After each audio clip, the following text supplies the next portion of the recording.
Can you hear me? I am here today because I cannot be there with you today. But thank you for coming. Thank you for your resolve, your generosity of spirit.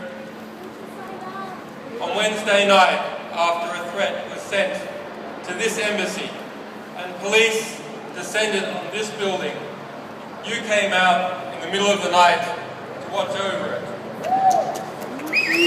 And you brought the world's eyes with you.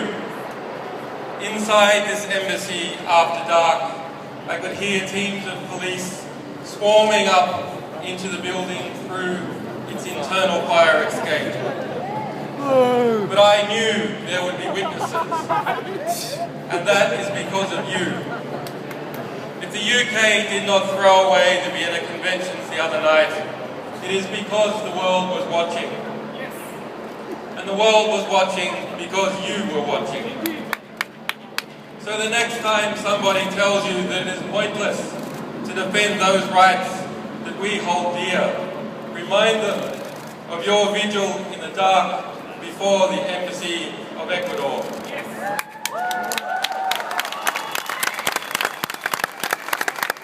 Remind them how, in the morning, the sun came up on a different world and a courageous Latin American nation took a stand for justice.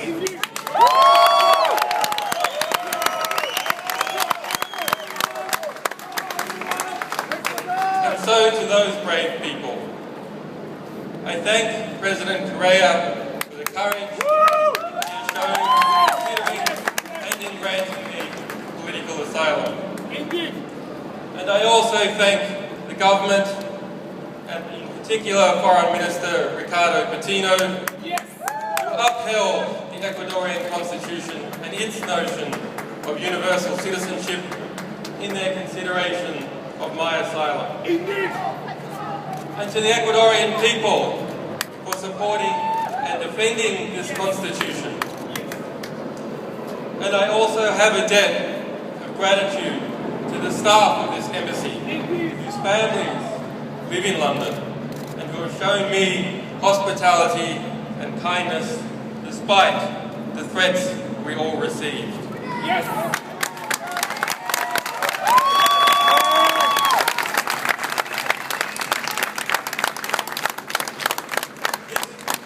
This Friday, there will be an emergency meeting of the foreign ministers of Latin America in Washington, D.C. to address this very situation. And so I am grateful to those people and governments of Argentina, Bolivia, Brazil, Chile, Colombia, El Salvador, Honduras, Mexico, Nicaragua, Argentina, Peru, Venezuela, and to all other Latin American countries who have come out to defend the right to asylum.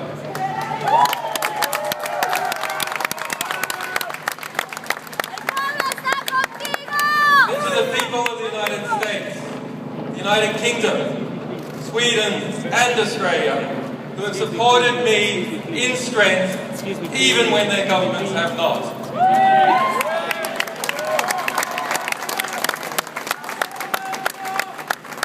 And to those wiser heads in government who are still fighting for justice, your day will come. To the staff, supporters, and sources of WikiLeaks, whose courage and commitment and loyalty has seen no equal.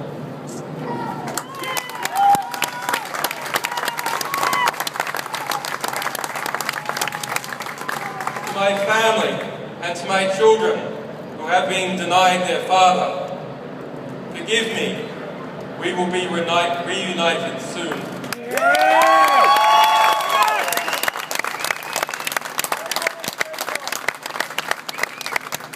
As WikiLeaks stands under threat, so does the freedom of expression and the health of all our societies.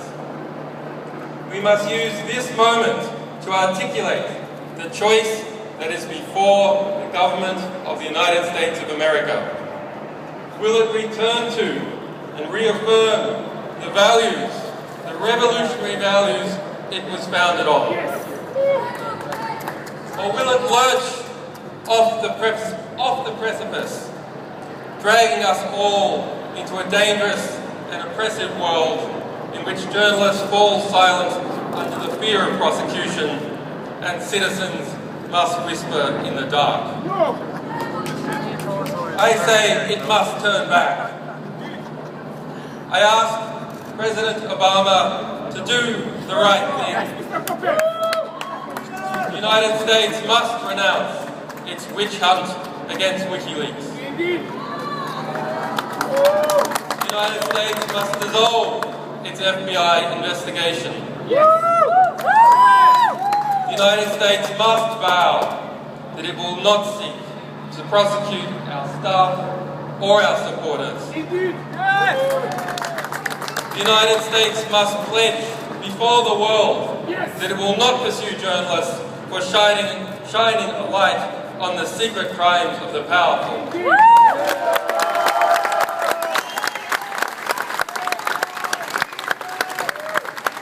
must be no more foolish talk about prosecuting any media organisation, be it WikiLeaks or be it the New York Times.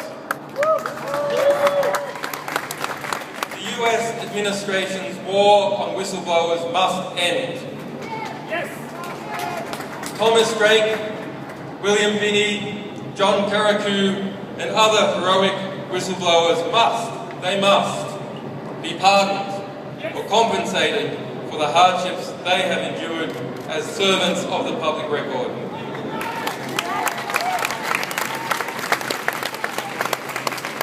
And to the Army private who remains in a military prison in Fort Leavenworth, Kansas, who was found by the United Nations to have endured months of torturous detention in Quantico, Virginia, and who has yet, after 2 years in prison, to see a trial, he must be released.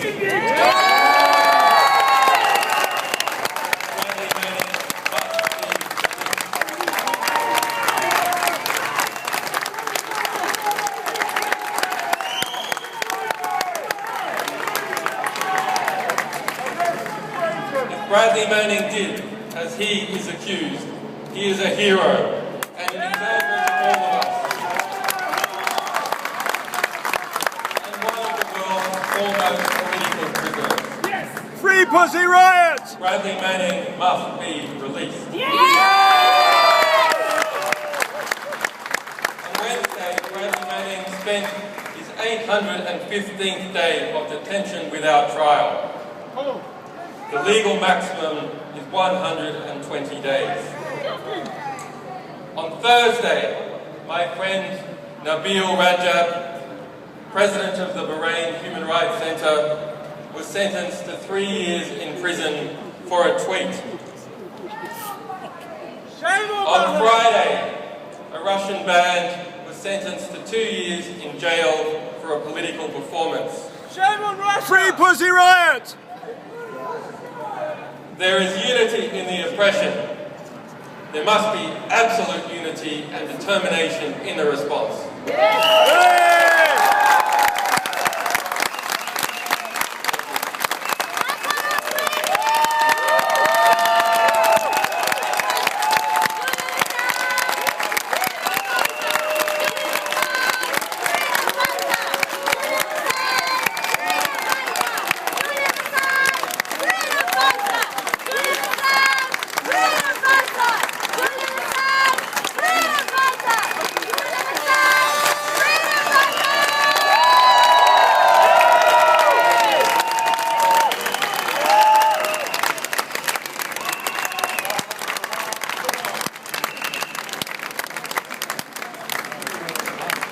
Oh, hey, so you can there for that half hour.